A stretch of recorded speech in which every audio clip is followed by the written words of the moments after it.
Hi hello friends, ಮತ್ತೊಂದು ಹೊಸ ವಿಡಿಯೋಗೆ ಸ್ವಾಗತ ಅಂತ ಹೇಳ್ತಾ ಇವತ್ತು ನಾ ಹೊರಟನ್ರಿ ನಮ್ಮೂರಿನ ಭಂಡಾರದ ಒಡೆಯನಾದ ಶ್ರೀ ಹಾಲಸಿದ್ದೇಶ್ವರನ ದೇವಸ್ಥಾನಕ್ಕೆ ರೀ. ಪ್ರತಿ ವರ್ಷಕ್ಕೆ 2 ಬಾರಿ ಕರಿ ಹಾಕತ್ರಿ. ಈ ಕರಿ ರೀ ವರ್ಷಕ್ಕೆ 2 ಬಾರಿ ನಡಿತೈತ್ರಿ. ಇದ 2ನೇ ಕರಿ ರೀ. ಈಗ ಗುಡಿ ಒಳಗೆ ಹೋಗೋಣ ಬರ್ರಿ, ಶ್ರೀ ಹಾಲಸಿದ್ದನಾಥಂದ ದರ್ಶನ ಮಾಡ್ಕೊನೋ ಬರ್ರಿ. ಈಗ ನಾ ಗುಡಿ ಒಳಗೆ ಬನ್ರಿ, ಶ್ರೀ ಹಾಲಸಿದ್ದೇಶ್ವರಂದ ದರ್ಶನ ಮಾಡ್ಕೊನೋ ಬರ್ರಿ. ಬಹಳ ಸುಂದರವಾಗಿ ಹಾಲಸಿದ್ದನಾಥನ ಅಲಂಕಾರ ಮಾಡಿರ್ರಿ. ಈಗ ದರ್ಶನ ಮಾಡೀನ್ರಿ. ಮುಂದೆ ಅವರ ತಂಗಿ ಆದ ಶ್ರೀ ಭಾಗಮ್ಮಾಯಿದ ದರ್ಶನ ತೊಗೊಂಡ್ರಿ. ಅಲ್ಲಿಂದ ನಾ ಬನ್ರಿ ಬಸವಣ್ಣಂದು ದರ್ಶನ ಮಾಡೀನ್ರಿ.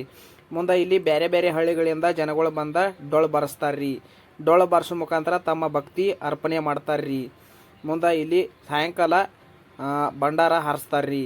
ಮುಂದೆ ನೀವು ನೋಡ್ಬೋದ್ರಿ, ಬಹಳ ಸುಂದರವಾಗಿ ನಡೆಯತೈತ್ರಿ ಕರೀರಿ. ಮುಂದೆ ನಾನು ಸಾಯಂಕಾಲ ಮಟ್ಟ ಅಲ್ಲೇ ನಿಂತೀನಿ ರೀ. ಮುಂದೆ ಇಲ್ಲಿ ಒಬ್ಬರ ಕೆಸರು ಗಬ್ಬದವ್ರ ಅಜ್ಜಾರು ಬಂದಿರ್ತಾರು, ಸೀಮೆವಾಯಿ ಗುಡಿಯವ್ರ ದಾರ ಮಾಡಿ ಕೊಡ್ತಾರ್ರಿ. ನಾನು ಕೈಯಾಗ ದಾರ ಕಟ್ಸ್ಕೊಂಡ್ರಿ. ಅಲ್ಲಿಂದ ನಾ ಬನ್ರಿ ಪ್ರಸಾದದ ನೆಲ ಈ ಕಡೆ. ಇಲ್ಲಿ ಸಾಯಂಕಾಲ ಪ್ರಸಾದದ ವ್ಯವಸ್ಥೆ ಇರ್ತೈತಿ ರೀ. ಹುಳ ನುಚ್ಚ, ಅನ್ನ ಅಂಬಲಿ, ಬಾಳೆಕಾಯಿ ಚಪಾತಿ ಇರ್ತೈತಿ ರೀ. ಎಲ್ಲ ಭಕ್ತಾದಿಗಳಿಗೆ ಮಾಡಿಸಿರ್ತಾರ್ರಿ. ಮುಂದೆ ಇವತ್ತಿನ ಬ್ಲಾಗ ಇಷ್ಟ ರೀ. ಮುಂದೆ ಸಾಯಂಕಾಲ ಭಂಡಾರ ಹಾರ್ಸತ್ತೀರಿ. ಭಂಡಾರ ಹಾರ್ಸೋದೆಲ್ಲ ನೋಡ್ಕೊಂಡ್ರಿ. ಇವತ್ತಿನ ಬ್ಲಾಗ ನಿಮ್ಗೆ ಇಷ್ಟ ಆಗಿತ್ತು ಅಂದ್ರೆ ಲೈಕ್ ಮಾಡಿರಿ, ಶೇರ್ ಮಾಡಿರಿ, ಕಮೆಂಟ್ ಮಾಡಿರಿ, ಫಾಲೋ ಮಾಡೋದ ಮರಿಬೇಡ್ರಿ. ಹಿಂಗೆ ಬೆಳೆಸ್ರಿ, ಹಿಂಗೆ ನಮ್ಗೆ ಸಪೋರ್ಟ್ ಮಾಡಿರಿ. ನಮಸ್ಕಾರ ರೀ.